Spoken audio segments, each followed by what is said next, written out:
Hello guys, welcome back to my YouTube channel ready study go. और आज मैं आपको बताने वाला हूँ बीए जनरल पॉलिटिकल साइंस के नोट्स, जो कि BA first year first semester के नोट्स हैं। और आज मैं आपको बताऊँगा मुख्यमंत्री और मंत्रिपरिषद, जो कि आपकी सेकंड यूनिट में सेकंड टॉपिक है, स्टेट एग्जीक्यूटिव के अंडर ये है। ओके, तो इस प्रकार से आपको क्वेश्चन आएगा पेपर में। मुख्यमंत्री और मंत्रिपरिषद से रिलेटेड तो आपको इस प्रकार से क्वेश्चन आएगा। राज्य के मुख्यमंत्री की नियुक्ति कैसे होती है? मुख्यमंत्री की शक्ति व स्थिति का वर्णन करो। ऐसे क्वेश्चन आ सकता है। राज्य के मुख्यमंत्री की शक्तियों और स्थिति को इसकी व्याख्या कीजिए। ये क्वेश्चन आ सकता है। किसी राज्य के मुख्यमंत्री की नियुक्ति व उसकी शक्ति का वर्णन करो। ऐसे क्वेश्चन आपको आ सकता है। और क्वेश्चन आपको आ सकता है, राज्य में मंत्रिपरिषद का निर्माण कैसे होता है? उसकी शक्तियों और कार्यों का वर्णन करो।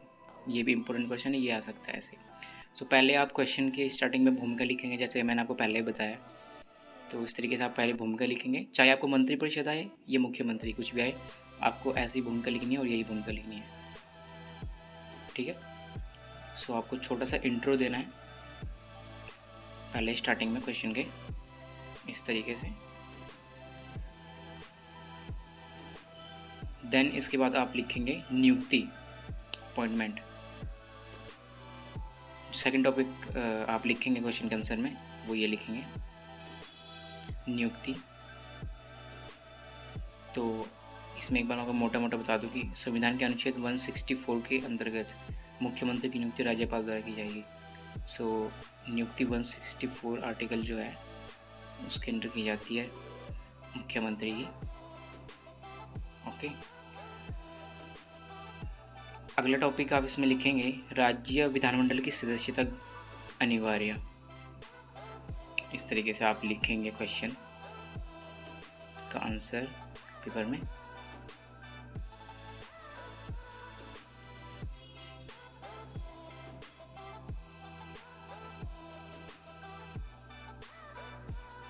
देन ये हो चुका है। उसके बाद आपका जो दूसरा टॉपिक है वो है शपथ, ओथ। शपथ ये हर किसी के लिए कंपलसरी होता है, चाहे वो प्रेसिडेंट हो, प्राइम मिनिस्टर हो, गवर्नर हो या फिर चीफ मिनिस्टर हो। शपथ उसके बाद ये टॉपिक आप शपथ लिखोगे, ओथ। ठीक है, इस तरीके से आप शपथ लिखोगे।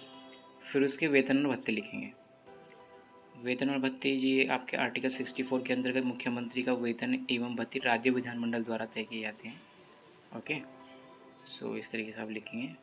देन आएगा तो उसका कार्यकाल, टर्म ऑफ ऑफिस। ये आर्टिकल 164(1) के अंडर है। ठीक है, उसके बाद आ जाएंगे उसकी पावर्स एंड फंक्शंस। सबसे इम्पोर्टेंट, शक्तियाँ एवं कार्य, ये है आर्टिकल 163 के अंडर जो है मुख्यमंत्री की या चीफ मिनिस्टर की पावर्स हैं। तो अब पहले आप थोड़ा सा उसमें लिखेंगे कि इसकी शक्तियाँ इस आर्टिकल के अंतर्गत है। फिर आप लिखेंगे ये सब निम्नलिखित शीर्षकों के अंतर्गत किया जा सकता है। तो ये शीर्षक हैं जिनके माध्यम से आप समझा सकते हो कि मुख्यमंत्री की जो शक्ति है और वो कार्य क्या है। ठीक है, मंत्रिपरिषद का मुखिया नंबर 1 मंत्रिपरिषद का गठन कर सकता है।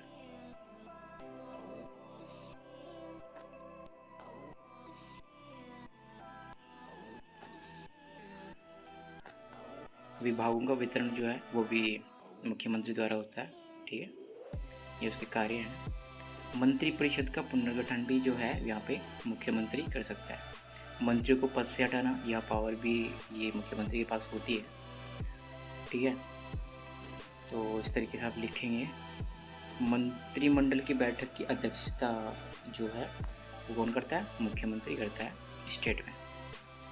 मंत्रिपरिषद का निलंबन या विघटन भी मुख्यमंत्री जो है वो कर सकता है। उसके बाद अगला टॉपिक है यहाँ पे विधानमंडल का नेता। जो है मुख्यमंत्री होता है। विधानमंडल का नेता, फिर इसमें भी आपको 1 बाय 1 पॉइंट अलग से दे सकते हो आप इस तरीके से। तो इस तरीके से आप लिखेंगे, ओके, पॉइंट बाय पॉइंट। इसमें ऐसे लिखना है आपको जैसे मैंने लिखा हुआ है सेंटेंस मैसेज, ऐसा आप क्वेश्चन के आंसर में लिख के आएंगे। उच्च पदाधिकारियों की नियुक्ति, ये 3rd नंबर का पॉइंट है। उच्च पदाधिकारी जो होते हैं ना, ये समझ सकते हो आप, जैसे राज्य लोक सेवा आयोग के अध्यक्ष व सदस्य, राज्य महिला आयोग की अध्यक्षता व सदस्यता, जो उसके सदस्य हैं वो सभी ये कौन अपॉइंट करता है? ये प्रधानमंत्री, मुख्यमंत्री स्टेट में। सूचना आयोग के अध्यक्ष व सदस्य, राज्य निर्वाचन आयोग का अध्यक्ष, महाधिवक्ता, ये सब जो हैं राज्य के विश्वविद्यालयों के जो कुलपति होते हैं इनको भी मुख्यमंत्री अपॉइंट करता है। राज्य का मुख्य सलाहकार, ये सबसे इम्पोर्टेंट पॉइंट है, इसको आप याद कर लें और लिख लें। सबसे मुख्य ये राज्यपाल का मुख्य सलाहकार जो कौन होता है स्टेट में? मुख्यमंत्री होता है, ठीक है। राज्यपाल और मंत्रिपरिषद के बीच कड़ी का काम भी जो है वो मुख्यमंत्री करता है, कड़ी का काम करता है वो।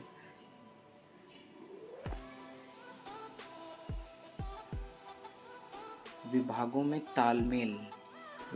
तालमेल भी जो है वो मुख्यमंत्री बनाए रखता है, ठीक है, ये पॉइंट है। इसके बाद का पॉइंट है दल का नेता जो होता है वो मुख्यमंत्री होता है। दल का नेता है तभी तो उसको मुख्यमंत्री बनाया गया है, ठीक है ना, ये तो मामूली सी बात है।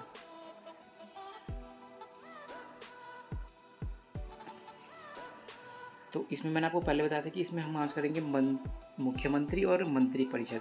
तो मंत्रिपरिषद भी दोनों जो क्वेश्चन हैं वो जॉइंट, मतलब एक ही नोट्स में लिखे हुए हैं मैंने, तो इसी में से आप इसको ये भी करना पड़ेगा, ठीक है, ये भी करेंगे आप।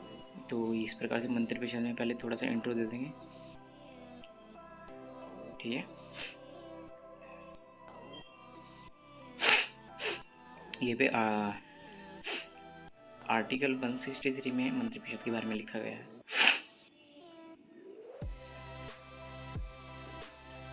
उसके बाद लिखेंगे आप मंत्रिपरिषद में मंत्रिपरिषद का निर्माण, तो इसका निर्माण जो है वो कैसे हुआ है ये आप लिखेंगे।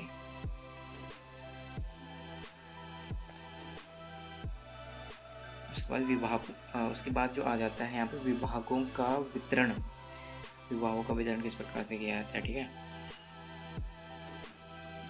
तो ये सब लिखेंगे आप। उसके बाद आएगा पॉइंट नंबर 3, राज्य विधानमंडल की अनिवार्य सदस्यता। इसके अंदर भी आपको लिखना होगा, इस प्रकार से लिखेंगे आपको, ठीक है ना।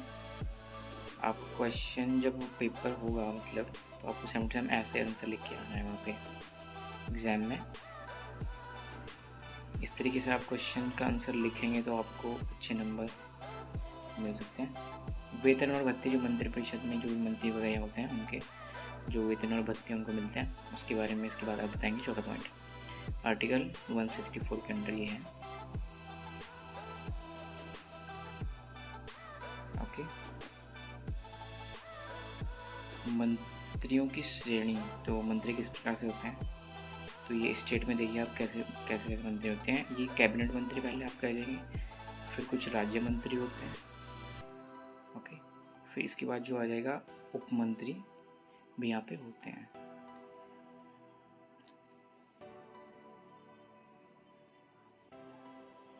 संसदीय सचिव कुछ यहाँ पे भी होते हैं स्टेट में, ठीक है। उसके बाद उप मुख्यमंत्री भी स्टेट में होता है। 6 पॉइंट हो चुका है। 7 पॉइंट आप लिखेंगे मंत्रिपरिषद का आकार। मंत्रिपरिषद का आकार यहाँ पे अगला पॉइंट है, मंत्रिपरिषद का आकार कैसे होता है।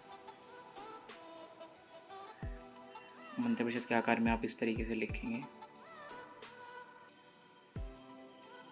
इसके बाद सबसे इम्पोर्टेंट पॉइंट आता है शक्ति एवं कार्य, जो कि लिखने है आपको, ओके। तो इस तरीके से आप शक्ति एवं कार्यों के बारे में जो मंत्रिपरिषद की है वो लिखेंगे। इससे पहले जो शक्ति और कार्य थे वो मुख्यमंत्री के, ठीक है, ये ध्यान रखना, मिक्स मत कर देना दोनों को। ये मंत्री परिषद की बात हो रही है अभी, दोनों क्वेश्चन के आंसर मिक्स हो गया ना, मतलब एक साथ नोट किए हुए हैं, तो आपको उस तरीके से बताया जा रहा है। ये मंत्री परिषद की शक्तियाँ एवं कार्य निम्नलिखित हैं। देखो पहला कार्य क्या लिखा हुआ है यहाँ पे, नीतियों का निर्माण जो है मंत्री परिषद करती है भाई, ठीक है।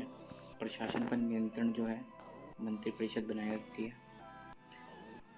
उसके बाद थर्ड पॉइंट है कानूनों का क्रियान्वयन, ये भी आपका मंत्री परिषद द्वारा किया जाता है, मंत्री परिषद द्वारा। विभिन्न विभागों में तालमेल जो है वो भी मंत्री परिषद बनाए रखती है। नियुक्तियां भी मंत्री परिषद द्वारा की जाती हैं काफ़ी, ठीक है।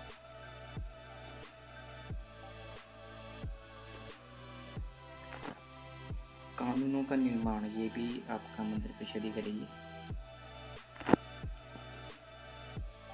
उसके बाद कुछ वित्तीय कार्य भी यहाँ पे मंत्री परिषद करती है, वित्तीय कार्य करती है, न्यायिक कार्य करती है, ठीक है। तो इस तरीके से आप लिखोगे ये सब।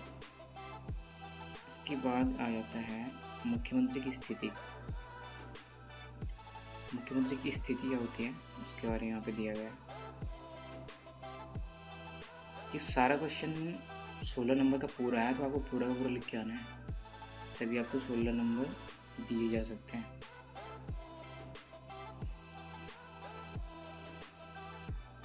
तो इस तरीके से आपने को लिखना है मुख्यमंत्री की स्थिति के बारे में।